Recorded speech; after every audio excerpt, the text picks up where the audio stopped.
Just wait for the slide to load.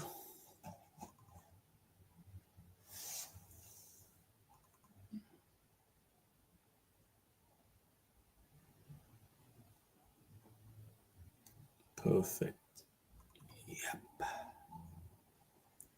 Ah, the red has not made things to. Let me see if I can. Yeah, one can still read it. It looks like it's be a struggle to read. They can still read. Let me change it to white, maybe, or color.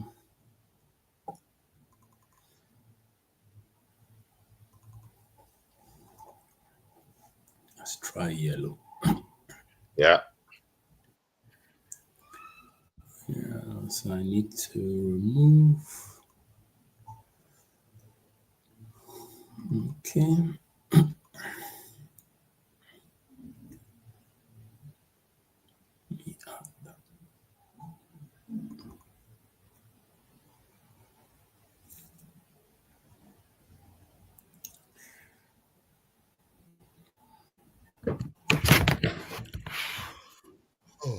Okay.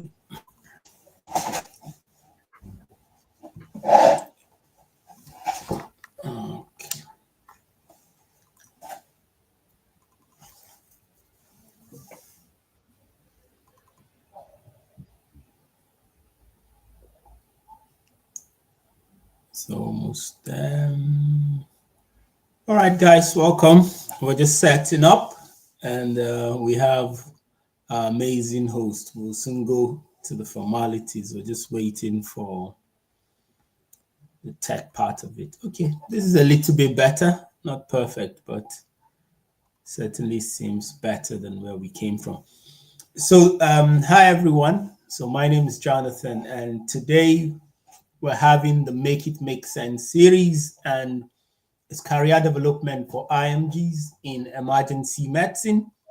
And we have our very amiable Dr. Oluwaseun Adigun, and he's a medical doctor, anatomist, PG Cert in medical education, and member and fellow of the Royal College of Emergency Medicine in the United Kingdom.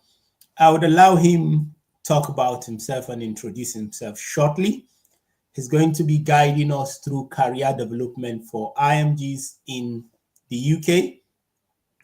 Now, the emergency medicine workforce sector is one of the fastest growing and one of the most in demand in the United Kingdom.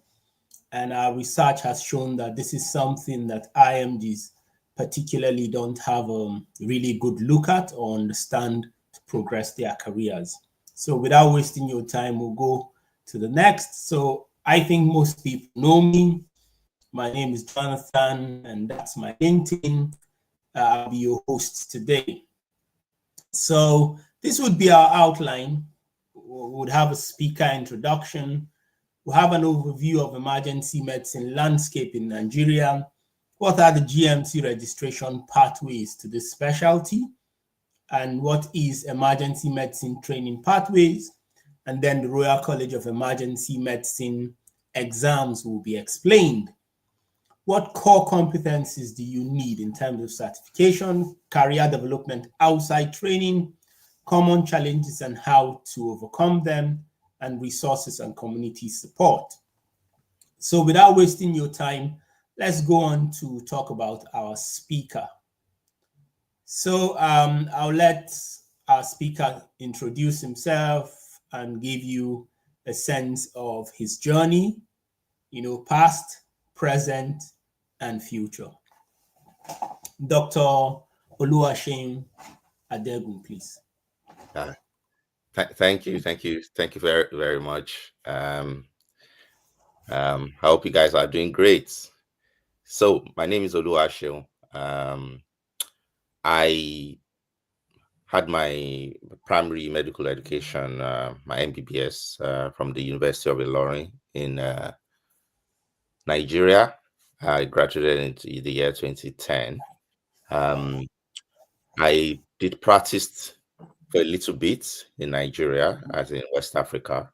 I did a couple of jobs. I did a casualty officer job in A&E for a year. Then I ended up doing some other A&E jobs, and also practice across different specialties in Nigeria for a few years. And then in 2018, I came to the UK, and I worked for a few years as well. I think maybe 4 or 5 years as emergency medicine middle grade. So I've experience navigating through the CESR, what we call the CESR pathway, the CESR kind of informal training pathway in the UK. I did my emergency medicine fellowship, and I've also recently now translated into emergency medicine formal training as a pre-CCT resident doctor. I've had a few years, yeah, I've said a few years now in that training pathway. I've been in the east of England, and recently got transferred back to Kent, Sussex, and Surrey. So I basically practiced emergency medicine back home a little bit, in the UK through the informal pathway, and also I've had experience with the formal pathway. I've done some other bits as well along the line, including getting some qualification in anatomy and medical education, and things like that. So I'm hoping we can, share some ideas today, and obviously we can answer a question and see how that will be of help. Amazing. Just while you are here, I think one of the things our viewers, and do please ask your questions in the chat, we would respond to them. What would you say would be the biggest difference in your experience between back home emergency medicine and emergency medicine as it is in the UK? I mean, just my observance as a surgeon is just significantly different. Like even the way they, it's classified and subdivided. And I know we have a lot of people that would come in, from back home straight into, the emergency medicine in the UK in its complex nature. Yes, if you could just clarify that for us, what are the basic differences? Okay, thank you very much. So, few years ago, I mean, when I did A&E is what we call it in Nigeria. There was no particularly unified or formal training pathway for A&E in Nigeria. So it depends on the center where you work. It depends on the region, the state. If it's a federal government hospital, if it's a state facility, everyone will have a local arrangement how they train their A&E medical officers. It wasn't formal, but quite recently, Nigeria also joined the Committee of Nations, who now have formal emergency medicine training program, and I know that has kickstarted quite nicely in a couple of centers across Nigeria, and I've heard amazing things in terms of their curriculum, and it seems like they are off with a very good start, and they've got a couple of residents training in emergency medicine in Nigeria now. That is as per the training structure, and like I said, the training before what I experienced, depending on where you practiced. So you will acquire certain skills along the way.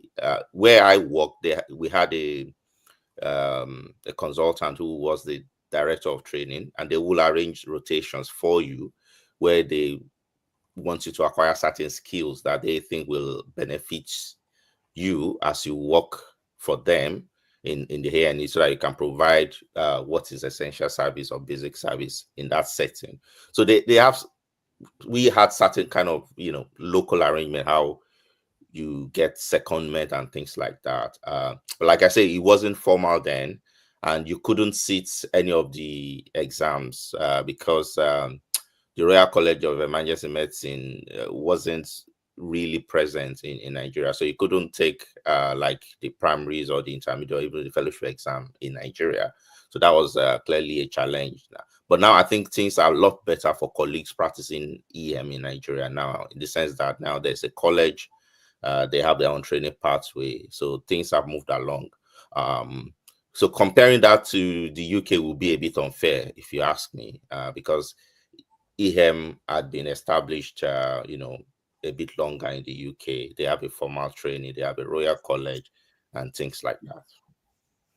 Well, thank you. So we would move forward with the other parts. So I think the first thing is to just have a feel of, what the landscape looks like. And guys, do share, the live with your friends, invite them to come, share with your families as well. So one of the things that that is clear is, if you look at devolved nations across the UK, there's some interesting things, data that's come up about emergency medicine. Clearly, there's a consultant deficit. So probably emergency medicine is one of the areas where, if you ask me, IMGs probably have more chance compared to, probably other areas. So that's on the one hand. Now, the other thing is to be aware of is, if you look at the aging workforce, because you must look as, as people do this job. Emergency medicine, like you can make an argument, is like what surgeons used to say, this is an operation for a young man, or, so it's like, it's a youthful sport or a youthful part of medicine. It's more like acute surgery. And back in the day, or in Nigeria, it's common practice that they like surgeons to head, A&E department, just because they think you are more better at running up and down the place. But of course, the emergency physicians have a training and a curriculum, and that's really going to change things. So that's one of the other things. Again, in emergency medicine, the data does show that in the UK, just about 45% of the workforce are those that would be numbered trainees. So the opportunity is a bit more. So if you look at also the patient situation, again, the UK has not been able to reach, it's always consistently bridging its 4 hours wait, and you have delays about 12 hours, and then corridor, care is common. So this is an area that easily does get the government's attention. And this is likely an area that I believe that there would be more roles to fill. So that's for England. So the data is probably similar for Scotland, where again, doctors report there's also decent on the staffing, and then the waiting times. And then you have rules for consultant and specialty doctors. These roles tend to be more permanent, meaning you are more likely to have a role where you have a longer visa rather than a role where you have a year's visa. And if you look at that again in Wales, it's probably the same thing. So this is just the landscape. And if you go to Northern Ireland, you're probably going to have the same. So what does this mean? Like I said, for IMGs, is you are more likely to get a role in emergency medicine. I know at least a couple of surgeons, I think maybe 2 of them, that got in, they couldn't get jobs in surgery. They were able to get their first UK role in emergency medicine. So that's going to open roles like clinical fellow, specialty doctor, grade, trust grade, and the CESR that you've talked about.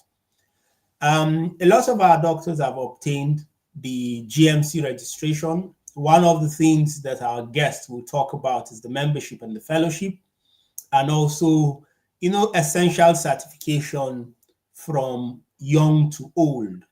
So ALS, ATLS, APLS, trauma, and how these certifications influence who is usually more competitive at interviews and who is usually more competitive at application stage. So I think we would probably talk about this, maybe myself and you, So the PLAB route, as we know, is quite popular for a long time. One of the things that I've said about the PLAB route is the PLAB route is quite generic.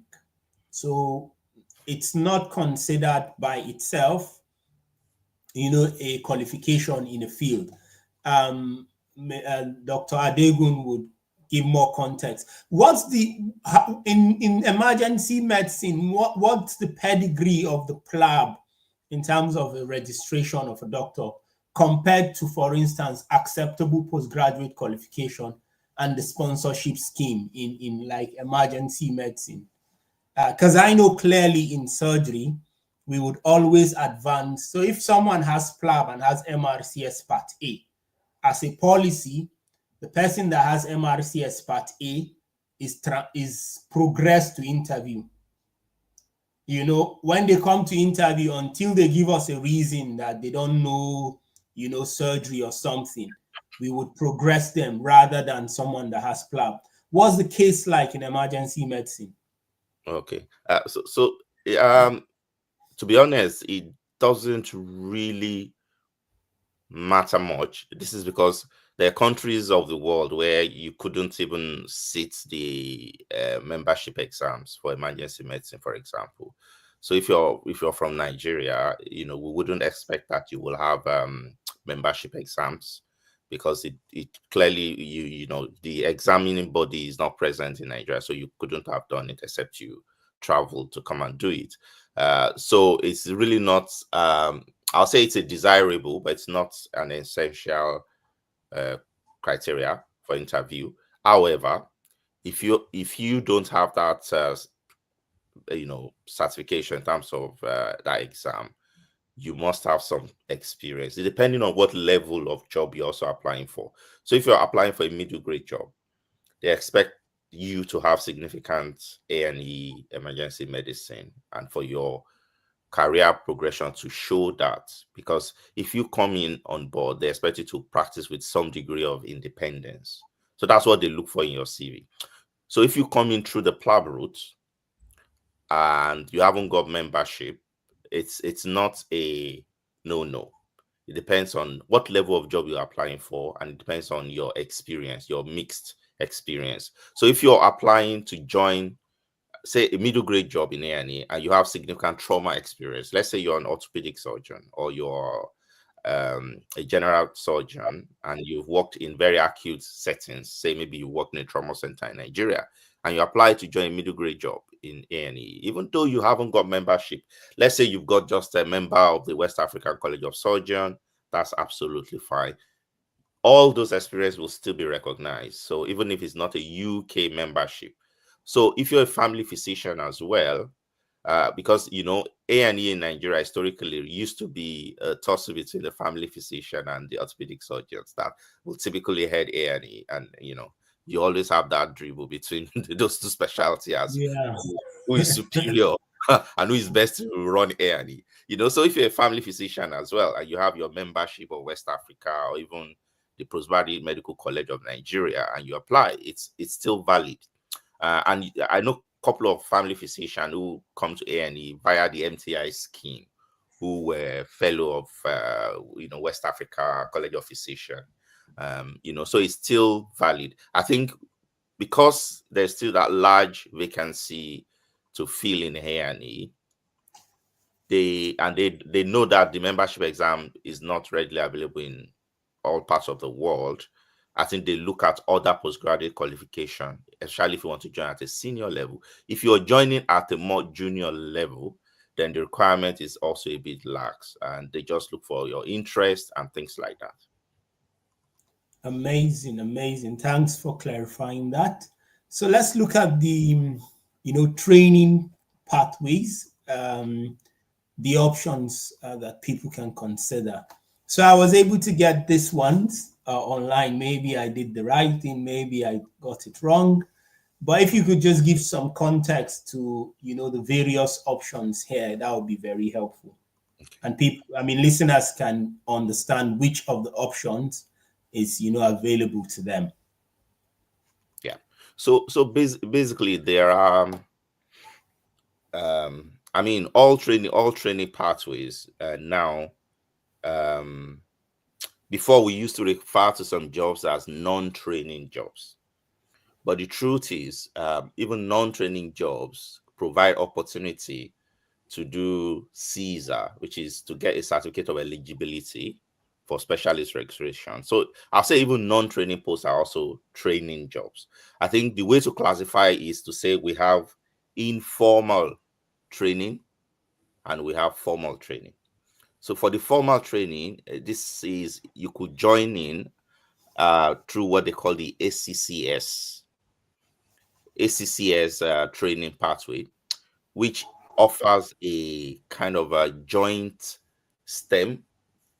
So it's for people who you join in training, you do your ST1 or what they call CT1, ST1, ST2, ACCS, which at that point is really non-defined. So it means going forward from ST3, you could decide that you are going to pursue the emergency medicine pathway, or you could now decide that you want to consider going through the acute medicine pathway, or you could consider going through the anesthetic pathway. So it's a common STEM program where maybe you've not decided what you want to do quite yet. So you join, you do your CT1, CT2, and after that, if you want to do A&E, you proceed to do your ST3 A&E, and then you just run through to the end. So it's 6 years run through. That's one pathway. The second pathway is you've got significant experience either overseas or here, and you could show evidence of that experience, and we will talk about those evidence as we go along.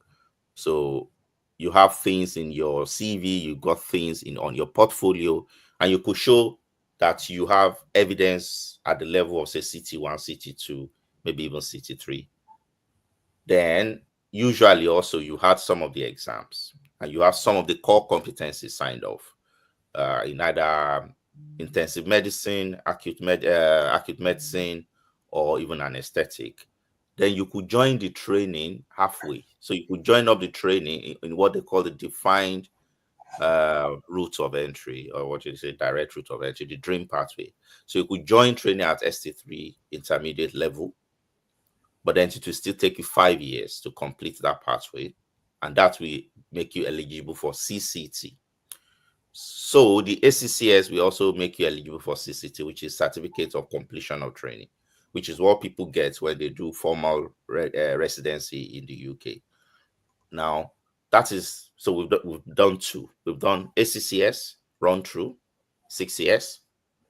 We spoke about the dream pathway from ST3 for 5 years.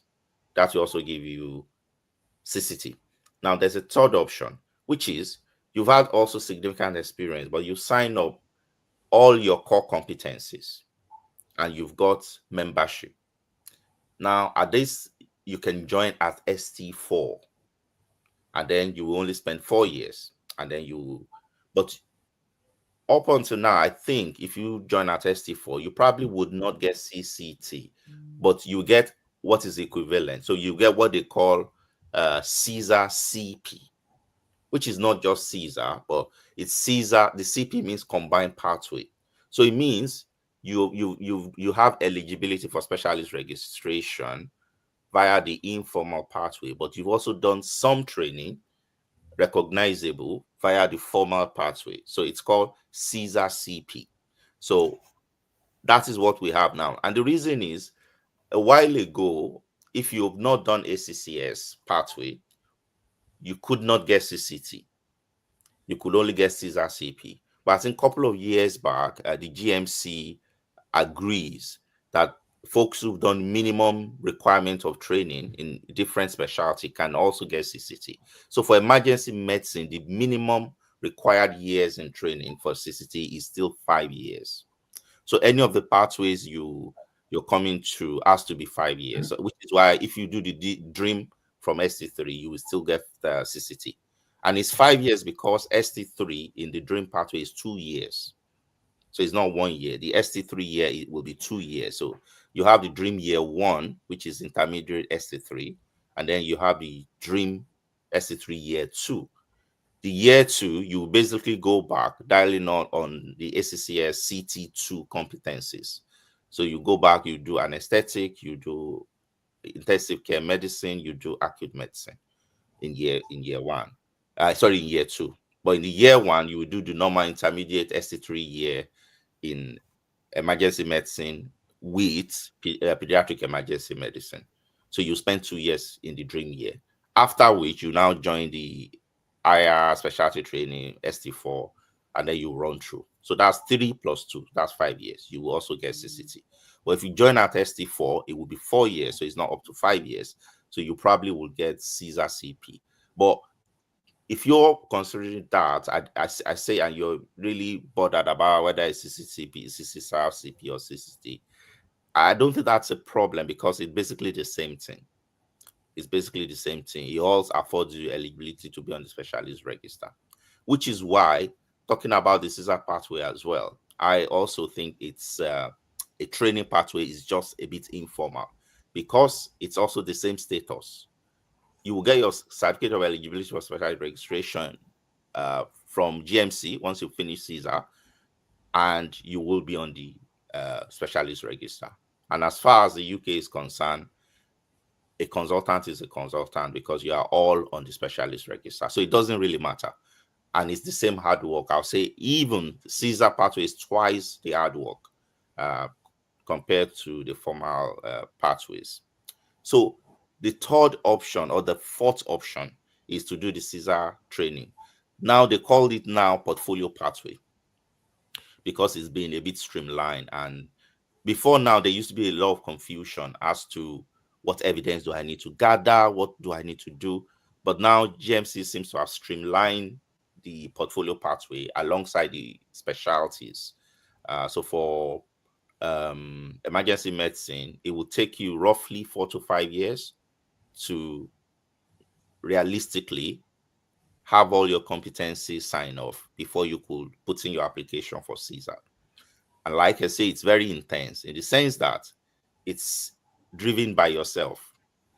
So you go as far and as quickly as you want to go. No one will really push you. Some departments can be more supportive, but it's still up to you to achieve success at CESR. Now, one of the key things to note with CESR training is the Royal College exam is not an absolute requirement for success at CESR. However, having the Royal College exams do put you in a good place to have your application for CESR successful. So most department will advise all their CESR training to actually make effort to make sure they finish up their exams. If not the fellowship, at least the membership, because it will help in making sure that when you apply, you will not get a rejection. Now, there are a few tricks also with CESR. So it's also advisable, if you're going to provide any evidence for CESR, that your evidence should be within 5 years. Because what tends to happen is evidence that are older than 5 years, they may just have you to show evidence that you're still up to date with your skills if it's more than 5 years. So even if your evidence you're showing is older than 5 years, what you should do is to provide an evidence also to say, yeah, even though I've done this posting more than 5 years ago, but every once in a while I've done a couple of case-based discussion, I've done a couple of DOPs, in recent time that shows that my skills are still quite valid. So you don't have to totally repeat a rotation you've done before, in as much as you can show evidence that you are still up to date. And definitely having all the live courses like your ATLS, APLS, or you must have all that at the time of submitting your CESR application, because that will just make it solid. Another thing you need to do is to have your portfolio. So you cannot, I don't think anyone can successfully go through the portfolio pathway without having a e-portfolio, which is the only way that is, it's not the only way, but that's the much more acceptable way of showing your evidence in the UK. So that's a Yes, yes. So even if you now get a non-training job in the UK and you're planning to do emergency medicine, I will advise registering with the Royal College of Emergency Medicine. You may apply and join as an associate member, and I think that will make you to be eligible for the Kaizen portfolio as well. And that is how you will send tickets to your consultant colleague, registrar you work with, so I can gather evidence over the next few years to show if you're interested in doing CESR. And also, if you're interested in joining training at ST3 or ST4 level, that is also how you show evidence that you met the criteria and the person specification. That is what they will look for in the interview. So if you don't have the portfolio, it's going to be difficult actually to do anything. So whether you're in a formal training position or informal, I think having a portfolio is way to start. And I see on the last bullet point there is you can join as a local arrangement, trust grade position. And in that position, I also put locum consultant position. So these are local arrangements.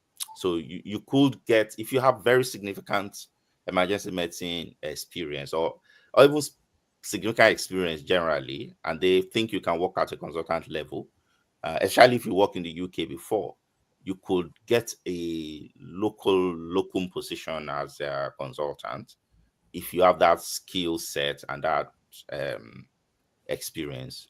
But it's a local arrangement. Usually, locum consultant position are renewable every year, so they're not permanent position. That is the only caveat there. But that can happen. And like you could also get a local arrangement, get a trust grade job. These are all local arrangements. The contracts will be varied depending on situation of the hospital that you're joining. And then I think when we go forward, we can talk about the other job Yes. application. Yes. Okay. Thank you. That was quite an exhaustive, in-depth, really from someone that's had mastery in the field over the years. So thank you very much. And I'm sure everyone will probably find where they plug in and what's appropriate for them. So yes, the crux of the matter, the Royal College of Emergency exams. I think one of the things is maybe at least for Nigerians, there is the role of these exams. I think they are in if you compare to in Nigerian from a Nigerian doctor's perspective, I think the way we see exams and the way exam is seen in the UK is a bit different. Generally, we see passing the exam membership as an automatic rite of passage. And I see people that tell me, oh, I am a fellow. That means I'm a consultant, or I'm a member. That means I'm a senior registrar. That's not automatic in the UK. That's just one of the things required. So there's a bit of difference. While, at least in Nigeria, that's almost given, like a right to passage. Once you pass the exams, you get the post. It's not given.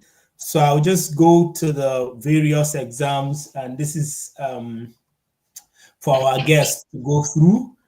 I think the membership is divided into 3 parts. If you can just walk through those, especially those in the UK or back home looking to do it, what are their options in achieving or starting on this route? Yeah. Thank you very, very much. So, I mean, like Dr. Jonathan rightly said, fellowship and all those exams in Nigeria is different. And the reason is because most of the fellowship exams in Nigeria, they are part of the residency training program itself. So, for example, after passing your primaries in Nigeria, you couldn't write any of the other parts. You couldn't write part 1 or part 2 if you're not a resident doctor. So it's given that once you're a fellow of the West African College, you are a consultant, because you could only write those exams as part of your residency training. In the UK, it's different. So you could write fellowship exam up to fellowship, without really being in a formal training.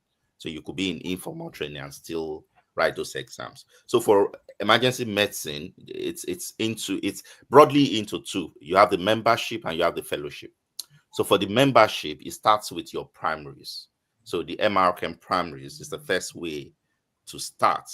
And the peculiarity about the primaries is now, depending on, I will say from personal experience, depends on how long ago you finish medical school, really, because a lot of the exams at the primary level, they will be at the level of the basic medical sciences. So things like anatomy, things like physiology, they form the crux of the primaries.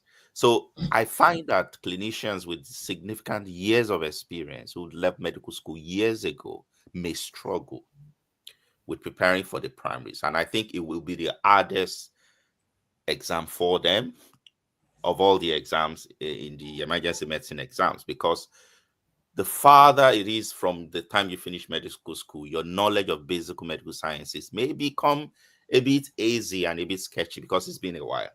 So it will take time and you have to go at it seriously if you don't want to be giving the college free subscription and be writing the exam multiple times. I would say minimum you need at least 3 months.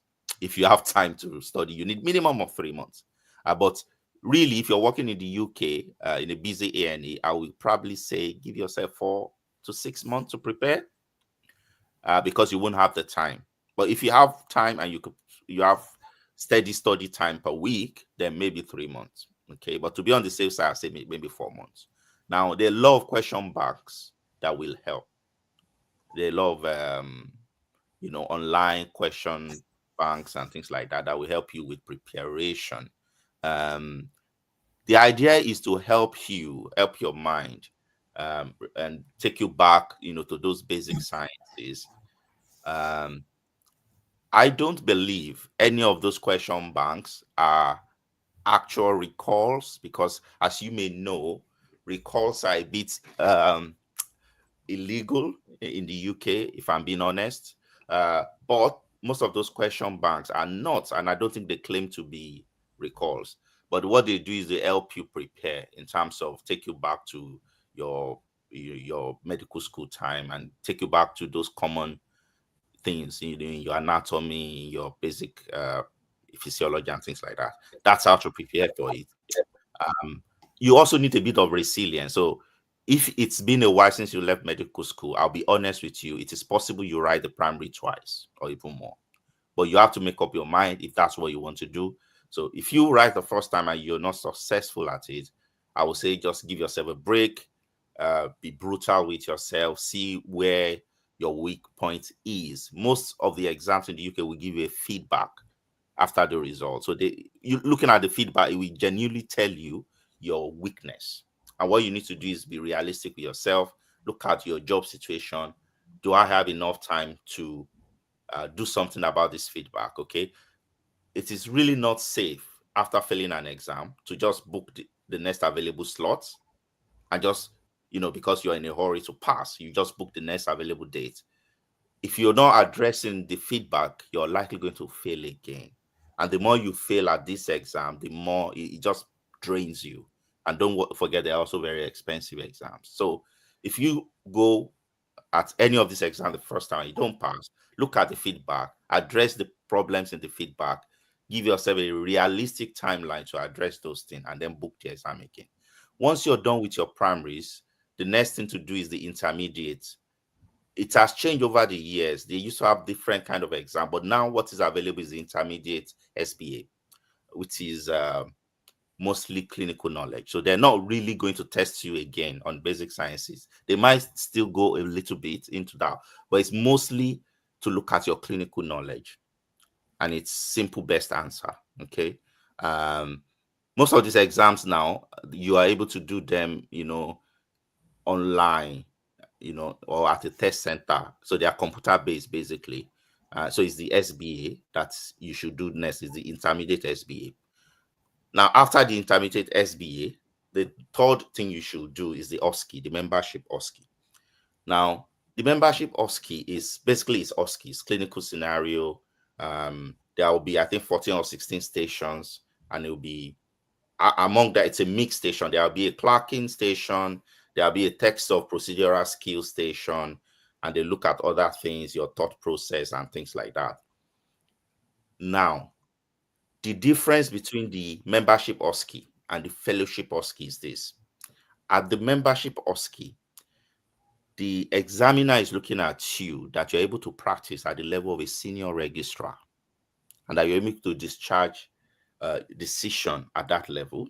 You're able to manage a department in the absence of the consultant at that level. So you are expected to be a kind of decision maker, but at the level of a very senior registrar.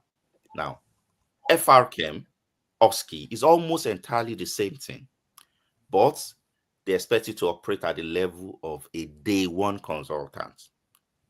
So those are the differences. So when they're asking you a question there, they want you to decide as the one who the box stops on your table. And the only other difference is that at the FRCEM OSCE, they've now incorporated a critical appraiser station into it, where they will give you a scientific journal weeks ahead of the exam. And there'll be a station where you will be expected to critically appraise that journal. That is the difference between the membership OSCE and the fellowship OSCE. But in terms of preparation, I say it's the same thing. Now, who can write these exams? Anybody can write any of the exams, especially the membership one.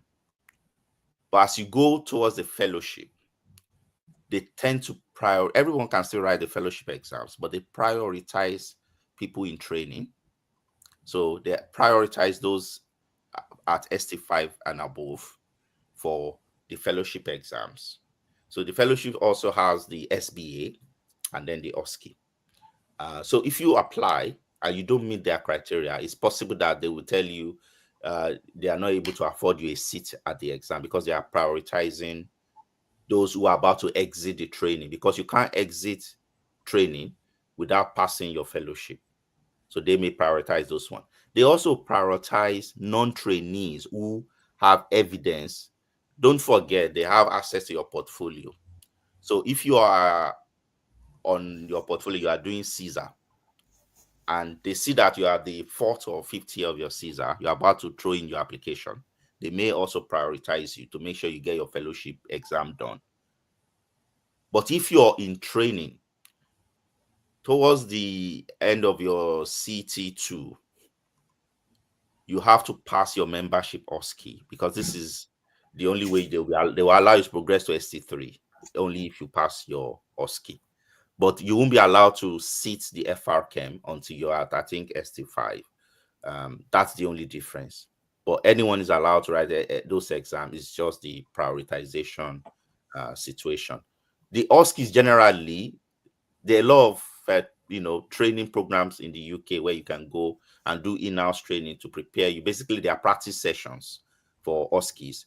But if you have a supportive department, just speak to your consultant. They may be able to afford you a local arrangement where they do OSCE sessions in your department. I think most UK EDs will have consultants who are interested in helping people prepare for OSCE. I think that is the way to approach it. Well, amazing, thanks. So there's resources we can organize.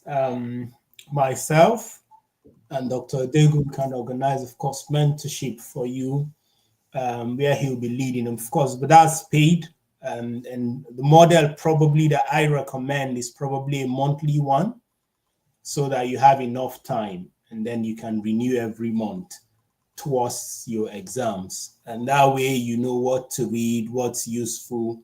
That at least takes the pressure of the guesswork part of it, to say, oh, maybe this is useful, maybe that is useful. At least, you have a mentor that can tell you, I think you should be reading this, I think you should be doing X number of hours, that kind of. And then we can provide that. Best we provide it at a group of 10. So when you have 10 people, it's cheaper, and you have a group of people where you're learning together and you're getting knowledge together. And of course, you have this shared community of learning that you're going through the same thing. So I think thanks, Dr. Odegun, for giving an exhaustive insight into the exams. We'll move to the next stage. So what are the core competency certification? I think you've highlighted some of them already, just to give you some time to rest. Of course, the advanced life support, basically, it's more like an acute medicine certification. It really is a cardiopulmonary, lots of cardiology in there, and it's going to help you with diagnosing, cardiac arrest, STEMI, NSTEMI, and things like that. Of course, choking, a little bit of trauma in there, anaphylaxis, very useful if you work in an acute setting. ED, absolutely necessary. Part of ED, of course, is trauma, except you have a standalone trauma hospital. Trauma is going to be part of ED, most likely resource. And then you have to do primary and secondary survey. And I know, at least in our hospitals, ED coordinate trauma. And I think it's the same thing, not just us, because when I was in Royal London, so ED would lead the trauma team, and surgeons can come and open the chest or do this or do that. But ED would now do this, now do that. So very useful. If you work with children, certainly you would need the PED life support. And then I think ultrasound is really very important. I've been spending more time getting more training with ultrasound, just radiology, very useful. This part of ATLS.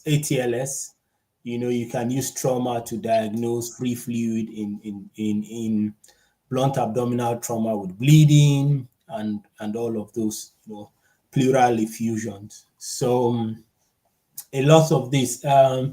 If you could give again a little bit, from an ED perspective about these certifications, how do they come in terms of deciding which candidate to progress their application, from application to interview, and from interview to offer?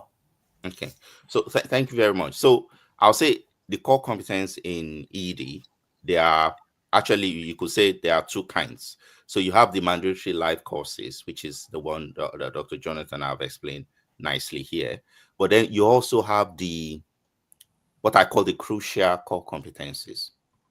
So the mandatory life support courses are very good. They are good.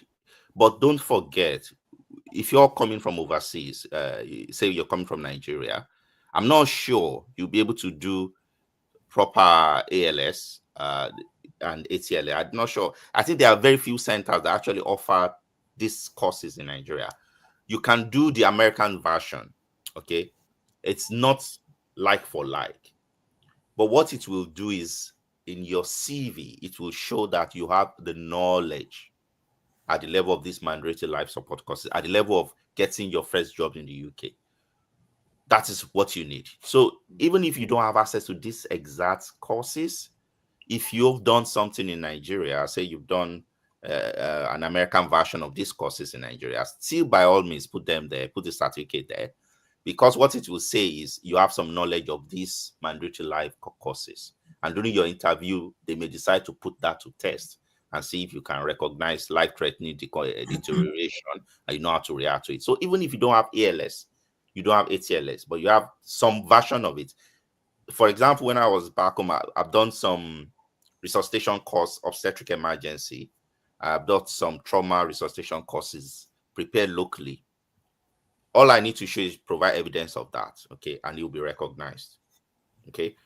But you wouldn't be able to use it if you now come into the UK and you're trying to get into formal training. It will not be sufficient because they expect that once you get to the UK, they expect you to do these courses. So once you get your first job in the UK, your first non-training job in the UK, what I will say is prioritize getting these mandatory life courses done. Most departments will have a study budget for you. So I know it may range from hospital to hospital, some maybe £700, £800. So you can get some of the funding for these courses back. But once you get into the UK, I would definitely say prioritize these courses as you're prioritizing other core competencies. Now, the main competencies that are important for you if you're interested in getting into things like ST3, like the dream pathway, you need to, so the competencies they want you to sign will be things like pediatric emergency medicine, acute medicine, intensive care medicine, and anesthetics. Those are the 4 major competencies that you need. If you sign all 4, if you have all 4 evidenced, and you've done your exam at membership level, you could easily get into ST4. Now, I think the mistake most of us make coming from home, say like Nigeria, is I don't think we understand that all our experience practice in the past, they are valid. And I must tell you, they are very valid. But we're poor in showing and providing the evidence. So, for example, you've done a 2-year job in Nigeria in a place where you practice in their intensive care unit, for example. If you don't show that evidence, you're losing out. Because all you need to do to provide evidence is to show them your logbook of cases you've seen while at that job in Nigeria, few letters from your consultant who supervise you. And that's sufficient to provide core competence in intensive care medicine for the purpose of applying for, say, ST3 training. But if you don't provide the evidence, then it won't be used. Now, say maybe you've done some pediatric jobs in Nigeria as well. You could provide that as evidence of having pediatric emergency medicine evidence. But you must be able to provide things like logbook, case-based discussions, and letter from consultants. So other colleagues from other parts of the world who are better at providing evidence will have a head start in their career because they're coming to the UK first non-training job, and they are coming in with their documents saying, I've done 1 year intensive care medicine. I used to work in the acute medicine unit. I've signed this, I've signed this. So within 1 year, they will probably apply for ST3, and they will move over from that non-training job into ST3 training because they have the evidence. So we must get better at providing evidence of our previous competencies. But I must also remind you, the UK is really high on honesty and probity. So if you're not done something, please do not provide a falsified evidence, because it will have serious consequences. But provide evidence of what you've done legitimately and provide legitimate evidence, and you'll be absolutely fine. Amazing, thank you. So just also important on probity, honesty. So it's just important to have that at the back of your mind. While it's good to provide evidence, it should be a representation of what you've done. And I'll give you an example in surgery. So there's no vascular surgery in Nigeria. So you can either do it in one of these 3 places. You can either do it under a cardiothoracic, you can either do it under a general surgeon, or occasionally under an orthopedic surgeon. So if you were, for instance, in a small general hospital, and there's an orthopedic surgeon that now and then does varicose vein, or plastic surgeon is doing some varicose vein surgeries, whether it's phlebectomies, whether he's stripping them, whatever he's doing, that's vascular surgery. Now and then, if he's doing some vascular access operations, like in JOS, the plastic people do the vascular access. That's vascular surgery, and they create an intravenous fistula and allow it to mature. So even though it's a plastic surgeon, the way this department is structured, or the way that's evidence of experience in vascular surgery. So that you can put and then provide it, but not, because I've seen some people, in this CV they are a psychiatrist, in the next CV they are emergency medicine, in the next CV they are a pediatrician, in the next CV they are a radiologist. I don't think you get very far in any system that operates properly. Even the system that you think people are just ignoring it. So that's the point we're making about that. Dr. Jonathan, I think someone is asking a very valid question. Adiola is saying, how can we gather evidence in Nigeria when in non-training jobs? I can give you a long details. One, I think the first thing is to be organized. That's the first thing. If you have in your mind that you need evidence, it's very simple, really. So you can use any of the college. I'll just speak about surgery. Maybe I'm not sure internal medicine, but I think you can.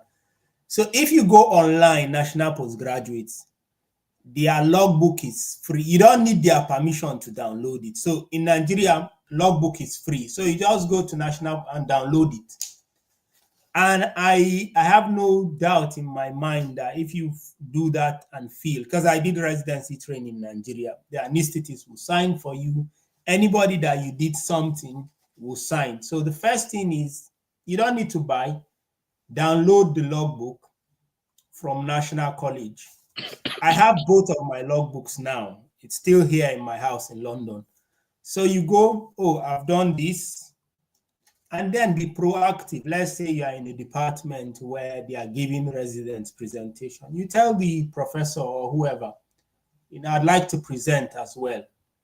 They'll give you one presentation. They'll give you a supervisor. It could be a senior registrar. It just means that you may need to apply yourself a bit more. Because you are not in training, let's say you're a medical officer or nobody can compel you. So if someone is a consultant, they can't compel you. If you are in training, of course, if you refuse to do the presentation, it's going to breach your contract. So that's one. You can get that through the National College. The West African College, you can pay for their logbook and sign it the same way. Now they've made it electronic, but I still believe that if you email their secretary and like, look, I'm interested in, keeping my competencies, because they allow at least for up to all their, so in surgery, the integrated revision course, they will not say you cannot attend because they do one course for part 1 and part 2. Yeah, because they know that, like you've said, the knowledge is just the expectation. The knowledge is similar. So they won't say because you're a medical officer in surgery or you're in your own practice, you can't attend. So if you email them, so you can get either of these two. I think slightly national, easy, you just download it and then you keep collecting and, signing it, and you have as you sign it over time, you convert it to an electronic copy. And then you start having the evidence. And then when you do courses, you download and keep, a copy. So I don't know. I think Adiola, I don't know whether I've managed to respond to your question. So you can use I think my first recommendation is use the National Postgraduate. I'll probably look for the link, and let me even look for the link while we're here. I believe they've not changed it. MPMCM. And if you are struggling with that, Jonathan, you can also go online, look for the electronic template for the colleges here in the UK. You can just download them as well. And and trust me, you can just, if you are good with Excel, you can do your own spreadsheet and do your own logbook. Amazing. And just so that the standard in the UK is you cannot put identifiable details in your logbook. Yes. So you can't put their names, you can't put things that can be used to identify the patient in your logbook. But just put your reflection, put whether you've done a procedure independently or someone supervised you, and just log it. And every once in a while, speak to your consultant you work with so that they're able to give you a letter, a covering letter, and that's all you need.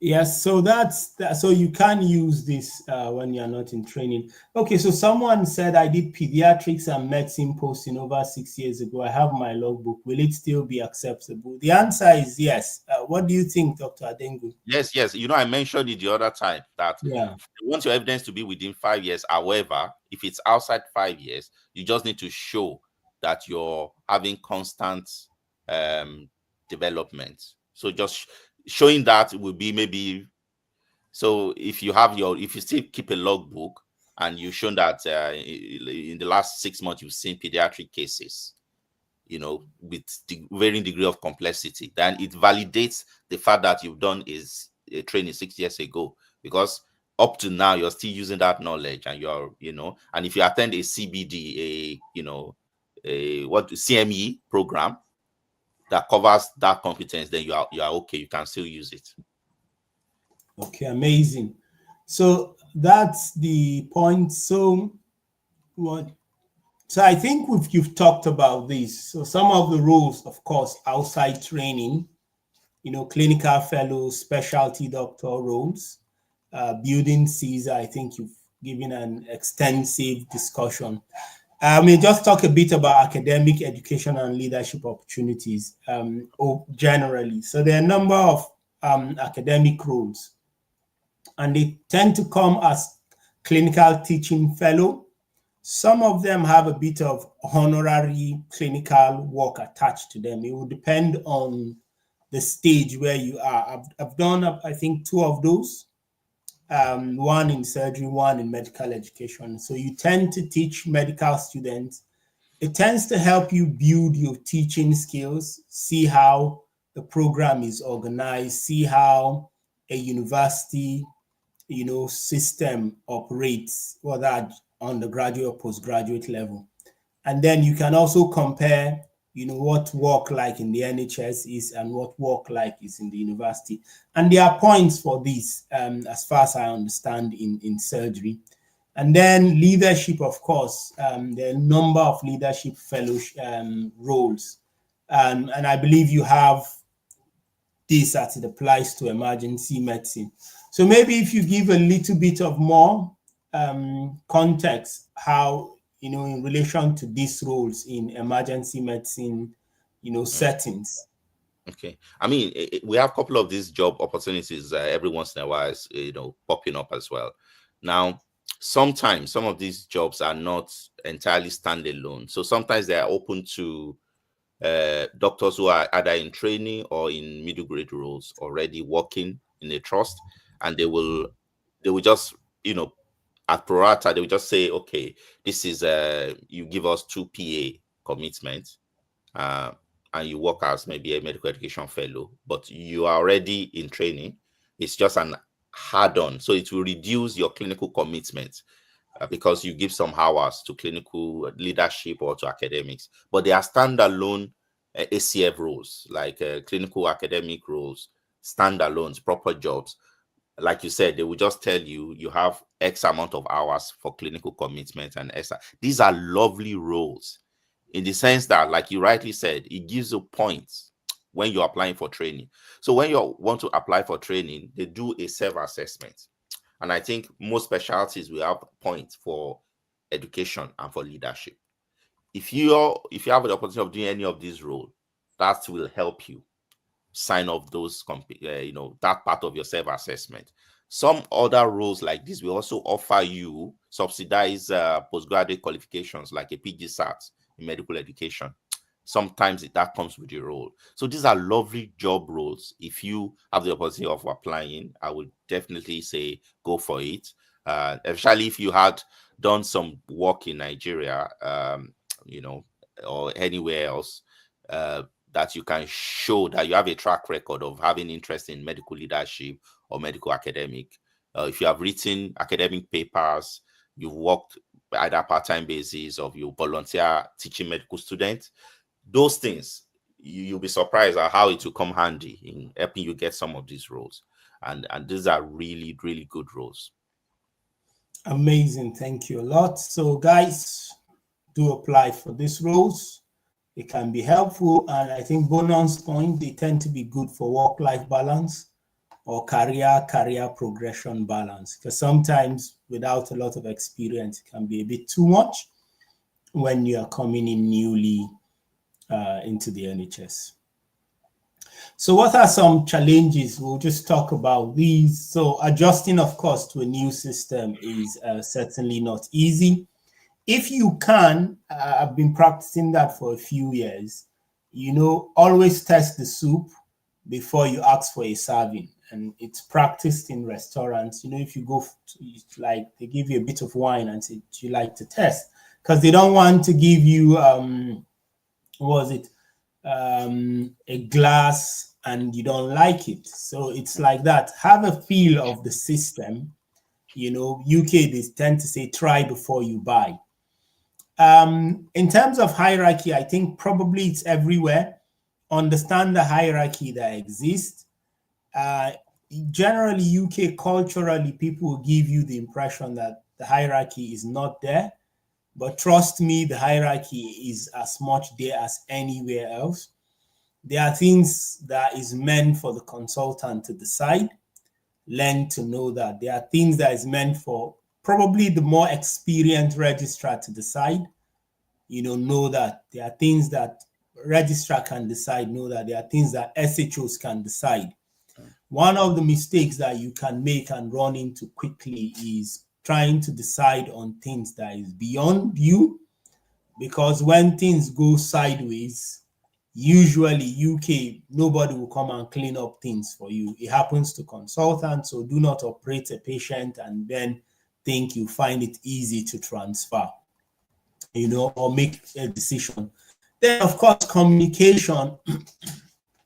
I won't go too much into British communication, but I think a lot of people know. People are very indirect in the UK.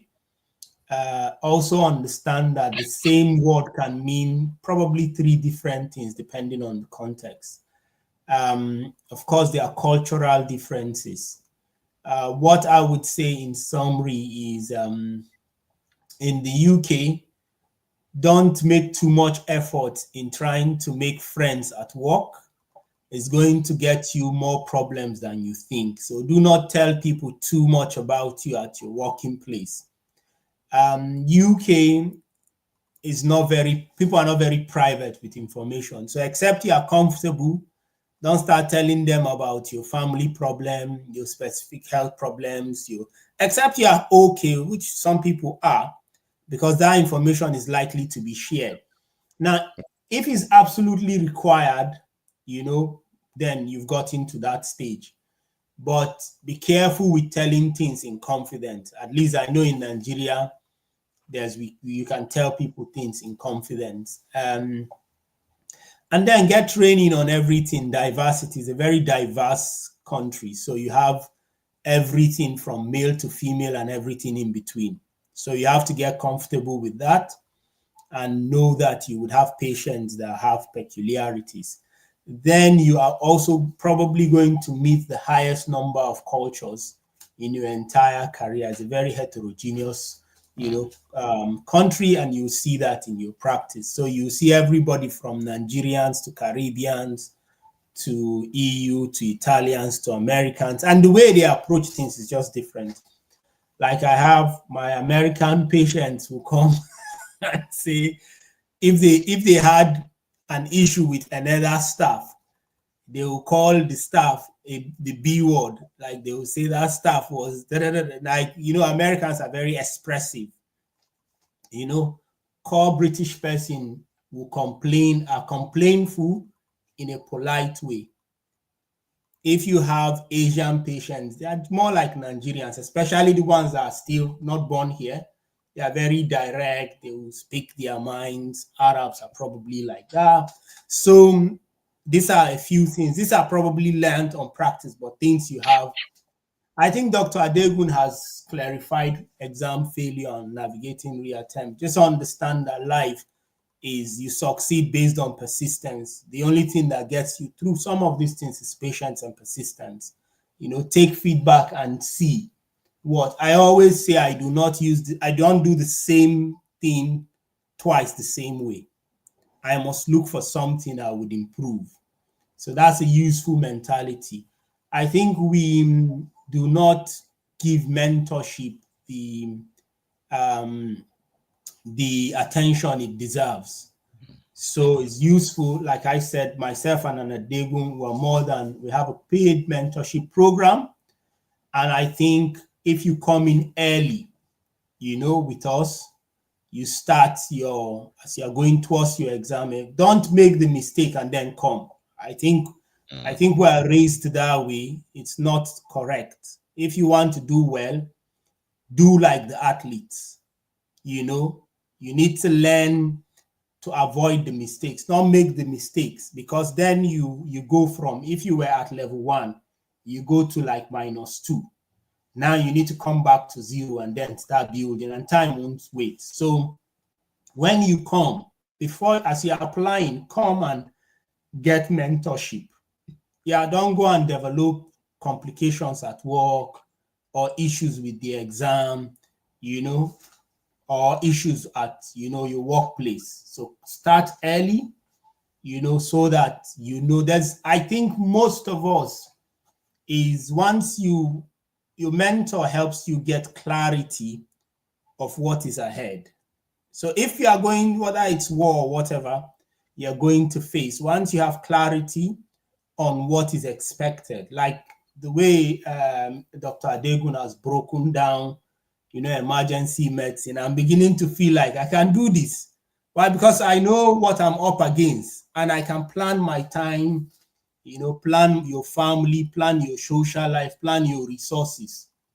You know, entering something, especially in a developed country, without the right knowledge is just a recipe for disaster. So I think those are the things. So those are some of the most common challenges. Anything you'd like to add? I think also it's just to say, not to scare anybody. You probably know this. Medicine is a very litigious field, and there is no specialty in medicine that is entirely free of litigation. So emergency medicine obviously has its fair share of litigation. Now, you will answer complaints. There's nothing you can do about it. Patients will complain because that is a cultural thing. People do complain here. So you must learn how to respond to complaints. You must also learn how to take feedbacks. You know, I know that can be a cultural problem where we're coming from, because feedback is taken as a, you know, it's like they're pulling you down. But, you know, you have to take feedback here. But also know there are some what I call never events. These are things that will always get you before GMC. One, probity issues. You cannot lie on your CV. You can't. That's a no-no. Also, if something went wrong at work, you have to be brutally honest about it, because you can't say something now and a week later you change the story. So if they're complaining about probity, that's a GMC matter. Just, it's not even a local hospital matter. So those are the things you don't want to do. And also there are certain complaints that has to do with sensitive relationship, especially with gender, with the opposite gender, you know, complaint of a sexual nature, that will almost entirely get you in front of GMC. So people have varied experience from back home as to what is acceptable. So here, culturally, everyone will say to you, "How are you, my darling? How are you, my lovely?" Trust me, it's not an invitation for anything other than work-related, just pleasantries. So, like Dr. Jonathan says, having friends at work is very tricky. Know where to draw the line, you know, because these two are the commonest reason IMGs get in trouble, you know, and people get referred to GMC. It's about honesty, probity, and it's about inappropriate relationships. So those are things too. I mean, sometimes it's just harmless. You're saying something, you think you're joking, and they go about and complain that your comment seems a bit inappropriate, you know, and if they sense a pattern, that can get one in trouble, you know. So those are understanding communications, understanding cultural differences, knowing what to say, knowing how to relate with people, what is not acceptable culturally here. So I think if you're able to check those things, you know, like we say, mind the gap, you'll be all right. Yeah. Amazing. Just to add, I mean, a few things I do. So usually I would probably almost examine most, if not all, of my female patients with a chaperone. 100%. And the reason, there's no guideline that says you must do it, but know that there's no evidence, you know. So it's a bit, if a man goes and says, me and him, you know, I was examining and I did, I think from a legal standpoint, you have a better chance, except you have a long history. If a female goes and says you're examining the abdomen and the touch felt like massage, how do you come out and prove beyond your notes? So it can be extremely, so generally, I mean, in a few times, maybe it's urgent, there's no, so usually consider using a chaperone in female cases and in children. There's this mistake that people make. Please note this: the mother is not a chaperone, the father is not a chaperone. A chaperone is at least another hospital staff. Worst case scenario, a HCA, a nursing student, a medical student, or a nurse. There's another thing I learned when I worked in Chelsea, when we used to breaking bad news. It can be a verbal warfare. Yeah? Always go with one of the senior nurses. It has a way of changing the energy in the room. You want to tell somebody that they've got cancer, XYZ stage, it can be very tough. So those are few practices. Like Dr. Adeguna said, UK people are very popular with endearing words. Oh, my dear, my lovely. I've been here, half a decade. I've not adopted most of it. The ones I've adopted, mate, yeah, they're the ones I adopt. One, because if I just don't come and start picking things that I don't know where it's from, and I really probably don't know how to use it. So as much as you want to go and start copy, yeah, be careful with the use of endearing words. Yeah, especially if it's from a male to a female. Female to male, if she overdoes it, yeah. But male to female, someone can flip the script for you quickly. I personally, from Nigeria, I just like to kind of separate, work from, except I have few really cool friends. And the third thing I would say, give it time.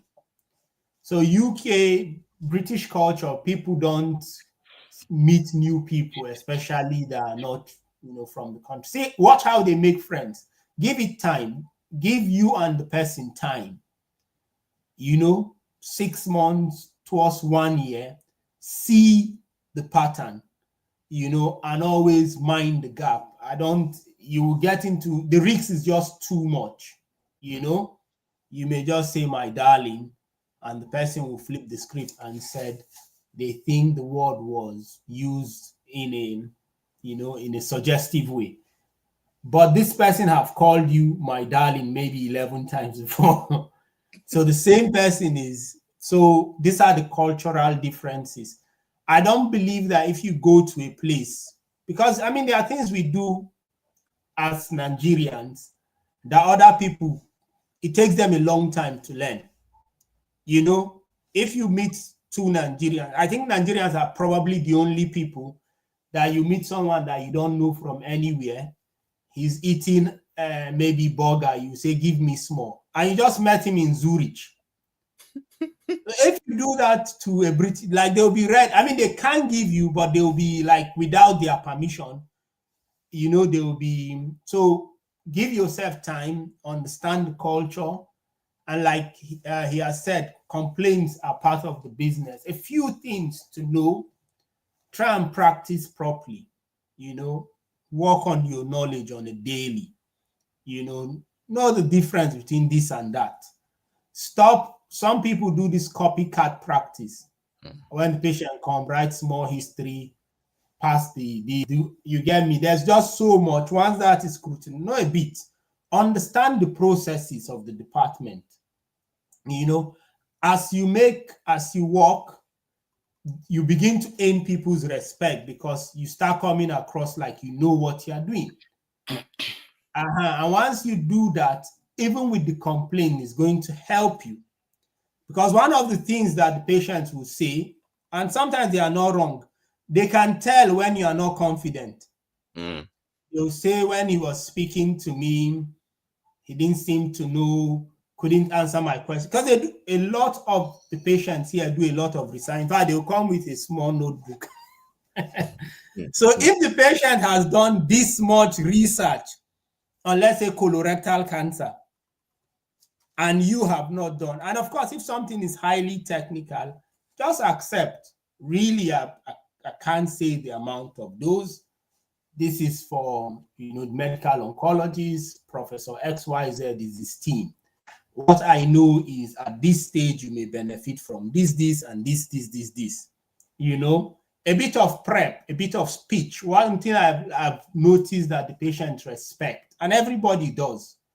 When the patient comes, as they sit down, you just say, I've looked at your notes. You came 3 months ago with XYZ. I know you know, these are the comorbidities you're on, this. And I know you've come to see me today for this. 9 out of 10 of the patients, you've gained their respect. Okay, fine. This one, because a lot of some of the doctors here, especially the ones here, they just want the patient to come in and get out. Okay, we know we've asked your GP to do this and that. I expect that you come back to me when the results are ready. Do you have any question? If you don't, thank you for coming by. So a lot of them don't like, so those at least will reduce. While we are here, under no circumstance should you practice in the UK without being a member of a medical defense union. Most trusts will request it. Sometimes you slip your way. Make sure you have either medical defense union, medical defense, MDDUS, or medical protection society. BMA, I no longer recommend them because they are anti-IMG. So I've moved to HCSA. So, but BMA, is useful for all these HR things, especially if you are new in the country. At least they can come, escort you to the HR meeting, bullying, everything that doesn't have to do with your practice. You know, come in early and join before you develop the problem. It's very important. You know, join BMA before you develop the problem. Don't say, I want to save 20 pounds. That 20 pounds that you are saving, it may mean that you have 0 pounds. Yeah, because they can easily just slice you and see that there's nobody. And by the time you wake up, you know, it's done. And then these are some of the things. And then, you know, also take your career, you know, seriously, put in the work. And like I said, we have mentorship available for you. It's very convenient and affordable. You pay something monthly, especially those that aren't be doing the exam. So you can achieve, you know, at least something. Okay, I think we've really talked about this. Let's see what's the next. So resources, I think we've talked extensively about this. You know, do contact me, myself and Dr. Adegun. Adegun will be your lead trainer. So you start early. You get me? You know what you should be reading, what guidelines, how you should be streamlining things, you know, how you should be going about your development. So those are the resources. So now is the remaining, we have about maybe 6 minutes left. The remaining time is for questions. Let's see if we have any questions that we've not addressed. Yes, anyone that has questions, contributions, please, this is a good time to ask away. Let me just go back to our, as we summarize.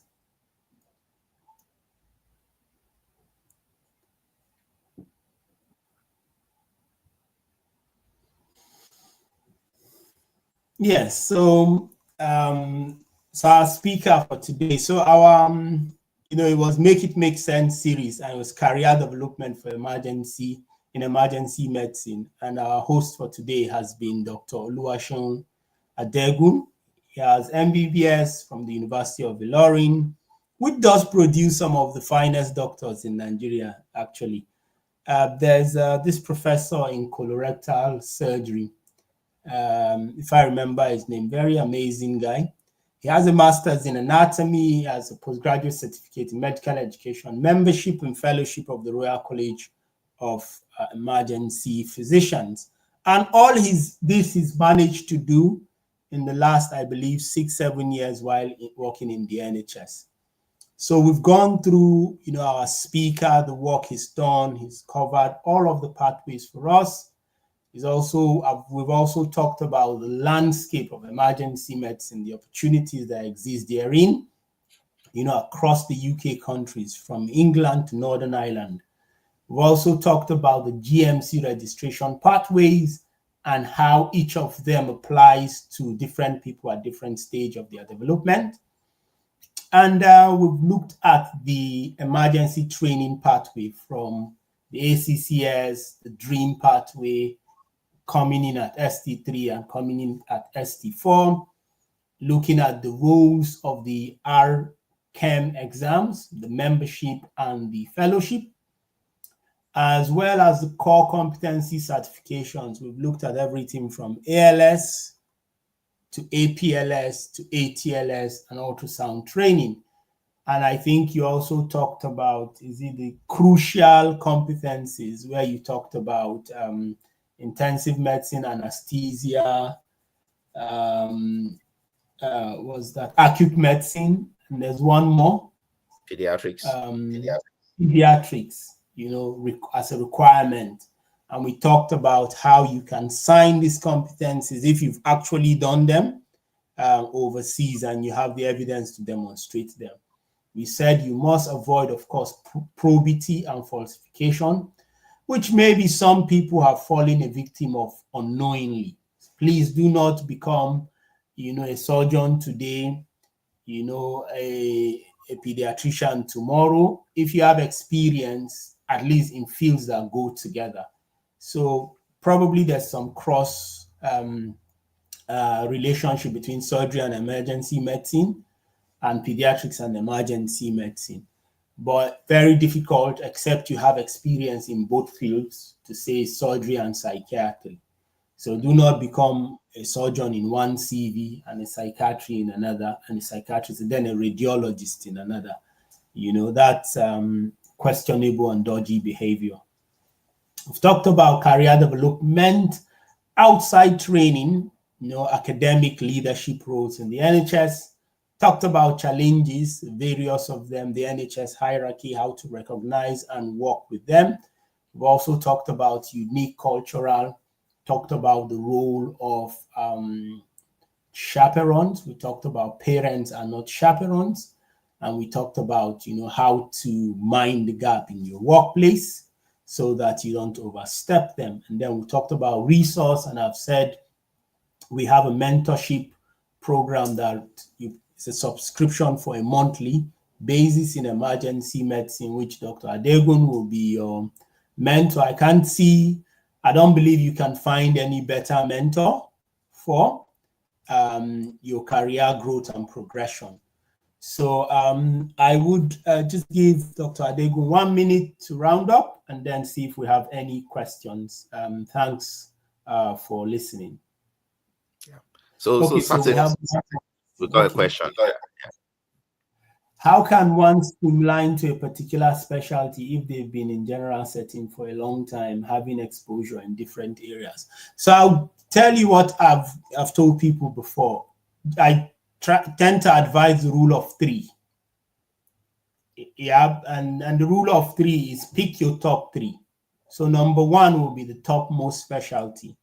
Now in the rule of 3, pick, 3 goes together, isn't it? When they give prizes, first, second, and third. Now try and pick things that go together. If that's my recommendation. So pick your top 3. So even if you spend your time in, let's say you spend 5 years and you've done 5 specialties or maybe 10, and what you've actually done is 6 months in each of these specialties, what you will realize quickly is if surgery is one of those specialties, you probably have less than 1 year experience. So you may not be a very experienced doctor, but you want to now bring your experiences in each of these specialties together. The second thing is, except you are, gearing towards being a general GP or a family physician, you must, as the year go by, try and start narrowing down your work. Like when I started my career, I used to do surgery from head to toe. Now, the only thing I do is general surgery. In fact, I want to call, now my interest is vascular surgery. They're just forcing me to do emergency general surgery. So even that one, I'm looking for how I will stop doing it, but it's compulsory, because of the job. So as the years go by, generally after 3-4 years, try and be streamlined, because generally in every developed country, you cannot go and be surgeon and say you are going to decide for emergency physicians, or emergency physicians will not come and decide when you are going to do a laparotomy, or decide for neurosurgeons when you open the brain. So pick one, two, or three, preferably two, and start building your portfolio, because no matter what, each of the field is just, it's vast. Like, you take vascular surgery alone, from head to toe, everyone has his own expertise. You worry about carotids, you worry about the carotid tumors, you worry about that part of your work that is in the chest, you worry about arch work, you worry about abdominal aorta. Which time do you think I'll not have time to go and be learning plastic surgery? Plus, you don't get paid for it. Do you get? So as you go, you need to be streamlined. So please, what if you can also add something to that while I look at the other questions? Yes. So I think I would just, Kike Loma is asking something quite relevant as well. Yes. And I think she's saying, when we spoke about probity and people not being excessively, like you said, some people fall into that trap unknowingly. So Kike Loma, the issue is people do say, because to broaden, apply widely so I can get a job. The problem there is that people now have up to 5-6 different CVs. In one, they're saying they've got a lot of experience in cardiology. In another CV, they're saying they have a lot of experience in general surgery. In another one, they say they got experience in radiology. So these are potential, it's not even potential, these are probity issues. Because, basically people are making their CV fit into a job role. The problem is, if you get the job, who's going to do the job for you? So it doesn't work like that. People out of desperation say, "Oh, your CV must look like this to get this job." No, So if you're being a medical resident in Nigeria and you don't at your senior registrar level, you're doing cardiology and you want to apply for emergency medicine, that's absolutely fine. You don't have to now say you've been an emergency A&E doctor in Nigeria to do that.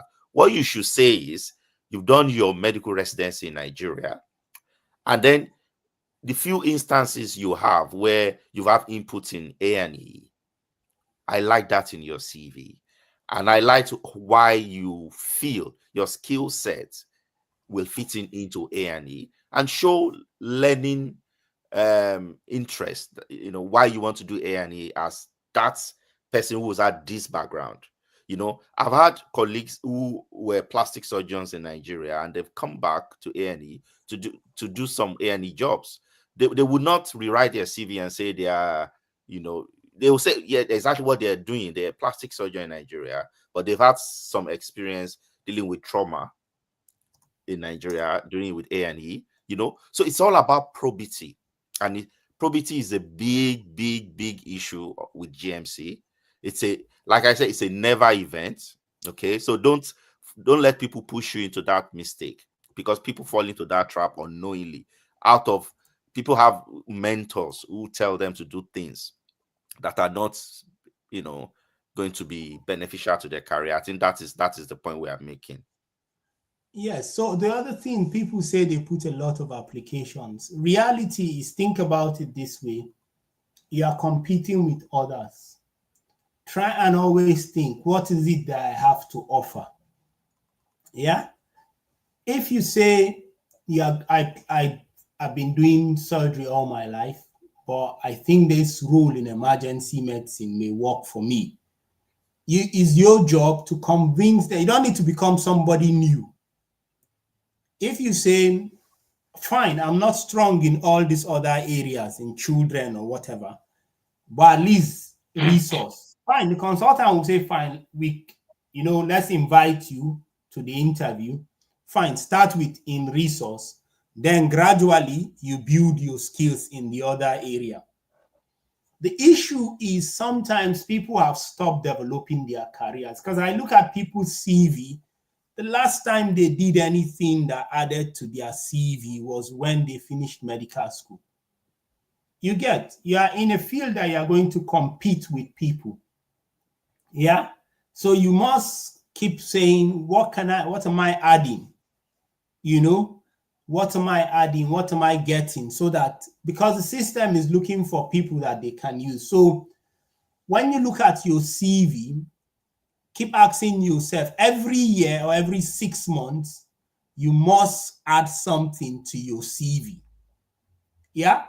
I have in my house, while we are here, so that they are not arguing, I went and bought this book,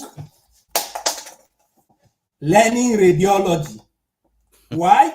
Because I'm in general surgery. Radiologists are very busy. Why? What did I notice? I noticed my UK colleagues, you have to be fairly comfortable with CTs.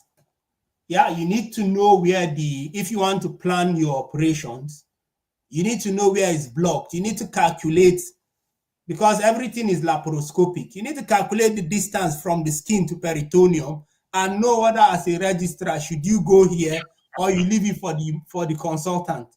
You must anticipate things because it's modern medicine. So aside just reading to say, I want to pass exams, so those things, add something to your CV every 6 months and add something that really separates you from the crowd. So that's what I will say. I think we have another question that, is it true they do not accept Nigerian consultants in JCF roles? That's not correct. The reality is, it depends on which roles you're applying for. If you are a consultant in Nigeria, I don't know if Adegu may disagree with this. I think it would be more of middle grade. Yeah, 100%. I agree. That you'll be most useful. Because JCF, what are you doing? You are just collecting blood and clacking. Yeah. Don't expect anyone to give you, as a consultant in Nigeria, don't expect anyone to give you a junior clinical fellow job. It just doesn't make sense. So you can't put a CV down that says you've been doing independent practice for a few years, and now you say you want to work as the level of F3. It doesn't make sense. So that's why. Is it fair? What happens to the F3? So he shouldn't get a job. What happened to the CT1? So think about it that way. So if you're a consultant, what you need to do is email us.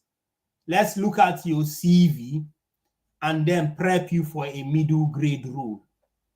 Why? Because you have the highest middle independent practice. You just start a middle grade role where, with a bit of support, you understand the system. You can struggle with the computer here or there, but if you are a consultant cardiologist, cardiac emergency here and in other places is not super different. It may just the way you escalate the things. So if you are a consultant, your target should be middle grade roles. Yeah, you can start middle grade roles without on-call commitment, so that is not too heavy. But you should be able to do your clinic largely alone. You get me? And then ask the consultant a few things. You should be able to lead ward round and decide on things largely alone. You should be able to lead most. And then after that, once you understand, this is how you use bleep, this is how you use deck, you should be able to do your on call. So email us, Joyce. So let's have a look at your CV. But consultant, you struggle to get JCF roles. I know some people that have gotten, but most consultants will not be keen, except they can't find anyone. So we have Oluchi I've lost an opportunity. Again, Oluchi, email. this is something that we can address, Dr. Adegun can address for you through a session. My email is there. It's difficult to know what specifics. We need to get into the details.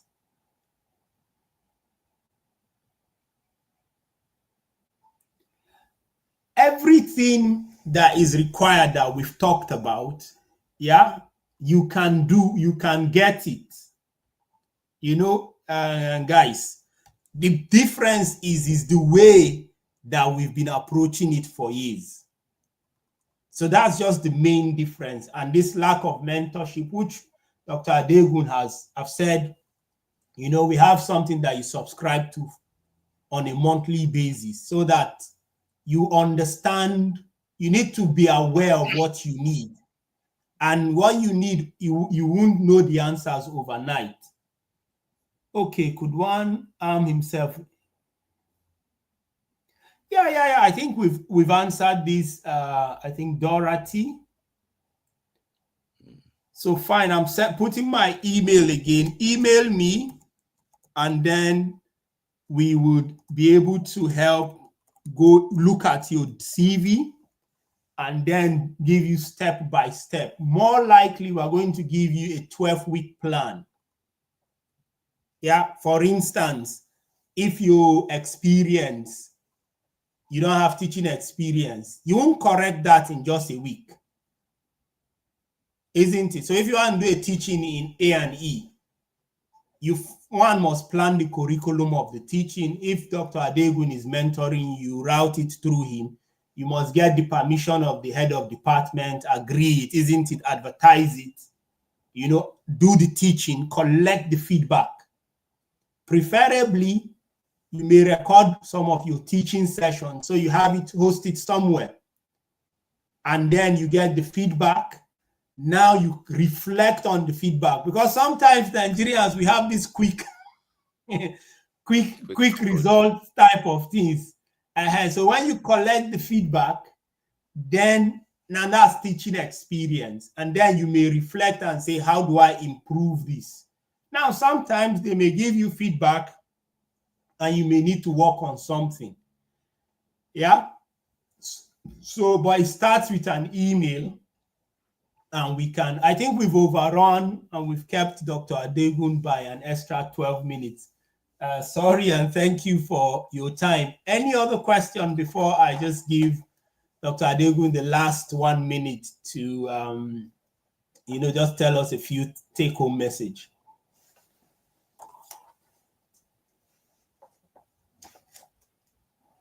Hello? Hiya. Yes. Okay, so thank you all for joining us today. I hope it's been of benefit of some sort. Dr. Jonathan says, do not hesitate to contact us for advice. May I just say, emergency medicine in the UK is it's got lots of opportunities. It's definitely we want a lot of people to come into our specialty because we're one of the gatekeepers, and there's lots of opportunities for growth, lots of opportunities for development. Okay. And you know what they say, if you don't try, you cannot say you've not been given opportunity. So this is where we encourage lots of our IMGs to put themselves out there as well and apply to some of these opportunities and take benefit of all teaching and development opportunities available in the UK setting. Okay. All right. Okay, thank you very much to our special guests. Thank you also to those that have joined us. I hope you found some use. And like I said, my email is there. Dr. Adegun is happy to mentor you, but just to clarify, the mentorship is on a subscription monthly basis, and I would encourage you to start now. And a 3-month plan means you put those things in your CV that makes you competitive. That way it becomes easier to get interviews and it becomes easier to get offers. Yeah, and also it becomes easier to develop your career, and then you can, use your skills. The good thing is you can use them in the UK. Career development is extremely valuable globally. Use them in the UK, use them in Northern Republic of Ireland, in the EU, Australia, Canada, in Nigeria, So thanks for joining us. And until we see you again, thank you very much.